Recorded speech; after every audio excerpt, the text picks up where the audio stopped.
So as an example here, this multiple collision domain, this large network that has single or multiple hubs plugged into it, the more collisions you have, the slower the overall network is going to be. To actually figure out what the bandwidth would be in your network, you can take a look at a formula like this. So the formula would be take the theoretical bandwidth of the network. Let's say it's fast Ethernet. We're using a fast Ethernet hub here. You take fast Ethernet and you take 40% of the theoretical limit. So you've got fast Ethernet running at 100 megabits per second. At 100 megabits per second, divide that by 40, take 40% of that, so you're now at 40 megs per second. And the reason why you take 40 megs per second, because every time you have a collision, you have to retransmit. So if you're transmitting first at fast Ethernet speed, and then, so 100 megabit per second, and then it collides, and then you have to back off, and then you send again, effectively you're sending at 50% the overall speed. Now once you add in the inner frame header information and all the extra stuff, you effectively end up with only 40% of that theoretical bandwidth. Now, I wasn't done yet. So 40 megabits per second doesn't sound too bad, does it?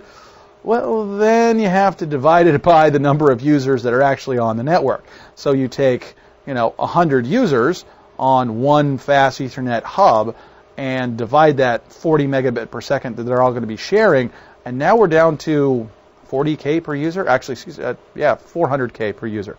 So 400K per user, in today's corporate environment, 400K per user probably isn't going to cut it. That might work at home, browsing the internet, but certainly not in a corporate environment.